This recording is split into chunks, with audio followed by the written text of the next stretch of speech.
Hi, I'm Katie Toma, President and CEO of the Chico Chamber. And today I'm here with Ben Winter, who is the Business Development and Sales Director at Transfer Flow International.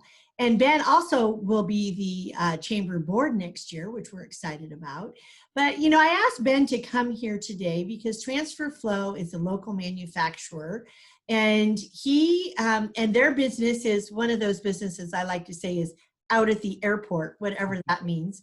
We all hear that, oh yeah, they're a business out at the airport. So I know that Transfer Flow, like many businesses in Chico, has been impacted by COVID. So Ben, I just want you to welcome you and have you share about what's happening out at Transfer Flow. Give us a little history. I know it's a family-owned business, been in Chico for many years. And so if you could kind of set a context for us on the business and what you're doing during COVID. So thanks. Well, thanks for having me on here. I do appreciate it. We are kind of locked out here at the airport, so we don't get to partake in a lot of the downtown activities, but I would love to share some of our history. So we were established back in 1983 and a small company out here still at the airport. And we've hovered now currently about between 90 and 110 employees. And so it just depends on our workload. We have 2 shifts that go. We started 5 in the morning right now and run till about 11 o'clock at night. So our family culture, we're a family-owned company, second generation, and that has always been one of the key components to our culture, is to make sure that everybody here is part of the family. We're not just employees, but we care about their lives and their well-being and safety. So obviously in March, when we had the COVID start coming around and really causing some problems, we had to really step back and figure out what the best positioning was. What type of company are we? What customers are we serving? How do they qualify? And so it was a very fast pivot. And we're as a smaller business, we run off of an executive floor plan of what we're going to do, not only this year, but 3 to 5 years out. You kind of have to wipe out the whiteboard and start over. And so that's what we exactly did. We started working with those companies, and we're a big supplier to the OEM vehicle market. So we sell parts to Ford Motor Company and GM. And what's Ram. OEM? Original equipment manufacturer. And that is, like I said, in Dearborn, if they're building a truck, or Kentucky, or Isuzu, if they're importing a chassis, that is where they're building the vehicle from the ground up. And our product goes on that ground up build. And so we have production schedules that we have to meet. And then those companies determined whether we were going to be building product for them or not. And most of the OEM market, or most of those larger companies, were still going at that time. And so it required us to have an essential staff, work hard, make sure we were clean and protected. So that meant buying masks, buying gloves, buying, if Lysol, if we could find it, hand sanitizer, and then just really reaching the pulse of everybody on the floor that's working in their environment. So that was, we have weekly and daily meetings all the time, but this was more of how are you feeling type of questions versus what are we going to do today, and what are our markets, and what are we going to sell. So things that really were affected immediately was how do we protect our cash flow? How do we get the money coming in, and how do we spend it appropriately? Immediately shows stopped. I'm head of sales, so I travel quite a bit every year. This is probably the longest span. I've been with Transfer Flow almost 30 years, and this is probably since March till today has been the longest time I have not been on an airplane going somewhere. So again, whiteboard got cleaned off. I have a whole new trajectory. Our projections look different. And then how we not only deal with our customers and cash flow, but our vendors. So it all trickles downward that what we build, we have to buy. And when we buy, we source all of our equipment and raw materials from the US. And so a lot of these companies that are maybe smaller, that are having trouble staying open, it gave us some challenges on our raw components and purchasing those in, finding secondary suppliers, finding, even purchasing tooling to make stuff that we normally wouldn't make on our own. And that was all in support of our customer. But ultimately, our number one goal is to protect our employees and make sure that we don't, spread a virus, nor bring it into our facility and affect not only our employees, but their families and their loved ones, and so on down the chain. So talk about the manufacturing. So you manufacture a number of products, correct? That's correct. Yeah, we mainly our base is metal fabrication. So we're building our dominant is fuel tank systems. So we'll build tanks for agriculture, for automotive, and simply just for cars and trucks that want to drive further. But we also have a whole other side where we build small components for builds, whatever the customer might be. It could be international, it could be domestic. We build in high volume and large customers. So how has the demand for your product been through COVID? Are you seeing a downward demand, or has it remained the same? What are you seeing? It's a great question, and unfortunately, it spikes all around. So as companies get orders or they see their projections, their orders go up and then they'll slow down. We have a lot of companies that have been through furloughs, half of their staff goes away, then they'll all come back. And so being able to be pivot and be agile with those type of customers has been essential. And sometimes it's at the detriment of having a much higher work in progress and a larger raw materials warehouse, so we can adapt and react. But we've had customers, they have not gone away. We have not lost any orders through this process. They may be pushed out and slid around and move in, move out, but all orders have been fulfilled and are still on the schedule. That's fantastic. That's very good news.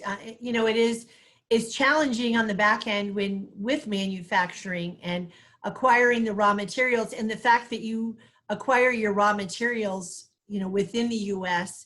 I know there's other manufacturers actually here in Chico that have had challenges because they've sourcing their raw materials from China, from Southeast Asia, and they've had some real significant challenges. So have you found any sort of like transportation challenges at all with getting your raw materials or getting your product out? Not so bad, because again, it's we really source our stuff domestic. So it's the freight companies, the LTLs, the flatbeds, the things that we use to bring our equipment in and also ship our product out has all been very stable. If you work with the freight companies, they're all spiking out, whether it's FedEx or UPS or XPO or any of those companies, they're doing great. And so that really has never been an effect on getting the product to our facility. The only problem has been is having our manufacturers and our vendors make the product. So as they source their raw materials, it just keeps trickling downward. And if they don't have a part for our circuit board or for even a consumable piece on our laser, we're down. So these small 25-cent pieces really are important. We get very used to a process where we can get what we want when we want very quickly, and that has changed. And so ordering, a year's worth of supply, normally when we order a week's worth of supply is something to get used to. Yeah, that hits the cash, man. It really does. And we have our controller is always watching what we're doing, but really me not being on the road is probably saving us quite a bit of money, seeing customers. But on the other side of that, as a business development, and I'm sure other people can relate to this, if you're not getting in front of people and you're not at trade shows and showing your wares, you really don't have a lot of the opportunities that you normally would have to pick new segments or new market shares or take over and do that. So you're doing Zoom calls and conference calls, but you're only really affecting the small amount of staff that you have on the other end. So the growth trajectory is what we always look at. We want to be growing, we want to be innovating, we want to be opening new doors, that has become very difficult and a learning lesson, and something that we're taking very serious and trying to overcome, because who knows when we're going to be able to go to a normal show again. Right. So, you know, it's interesting. A couple things that you said. Well, one is about the sales. Are you going to be in a growth mode? And can when you're sitting in the boardroom, and other manufacturers and other companies, as they sit in their boardrooms and they're making projections, that maybe steady's going to be a great success. You know, I mean, we know that from the Chamber's balance sheet. You know how we ended our fiscal year. It was like, yeah, you know, we're doing okay. And we're so fortunate that, you know, our membership are so good and all that. But I mean, I know that's just such a microcosm, but we are hearing that from members, that if they can just maintain in this season, they're feeling very fortunate. But I want to ask you about your team and the emotional and the human part of COVID, when you talk about the culture at Transfer Flow. And I know the company, starting with, you know, Bill Gaines and, you know, his commitment to his people, and how that culture was set from day one about caring for your team. And I think that probably isn't lost on your team through this. And I know for us in our small team, when we were working from home, we did check-ins every morning. And the question was, how are you doing on a scale of 1 to 10? Because somebody like me, who's an extrovert, to send me home is like, are you trying to kill me? So some days it's like, oh, I think I'm a 5, you know, where normally, you know, I'm an 11, you know, I'm doing great. But I think that we have to acknowledge and recognize the emotional toll that it's taking. And for families that are homeschooling, for, you know, for partners and spouses and roommates, and, you know, everybody's got their own reaction. So talk to me about when you said, you know, that you, with your teams, and how you're caring for them. What does that look like? Well, we, like you do too, we have daily check-ins. We do it from the executive level all the way down. And so I meet with my team constantly every day. We're surrounded by each other. And what that means is we have to take it down different layers. So not only am I checking in on just your health and how you're feeling, but I need to know what's going on around you. So what are your kids doing? I mean, we just got noticed. I have 4 kids still in school, and you know, I got the notice that we're going to be virtual learning again. So things like that, we need to know how that affects their job if they have 2 working parents, and what does mom and dad look like? Are they are they at risk, and how careful do we need to be? And always asking and providing a gateway and a pathway to, if they don't want to have, we all have our own offices and we all keep them very protected. But if it's too much, then we have workstations that we go mobile, they go home. And so we're support, again, our goal is all the way through this company. It's not even just my staff, but as things start to change, we may change our shifts, we may change our work schedule, and that's it. It's knowing many different layers of who everybody is.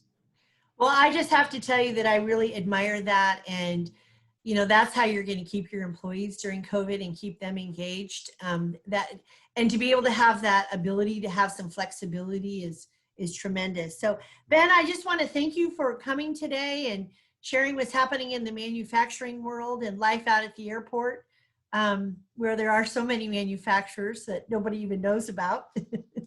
Yep. If you'd ever like to come visit and have a mask, please come by. Yeah, great. Well, take care and stay well, and we'll talk soon. All right. Thank you, Katie.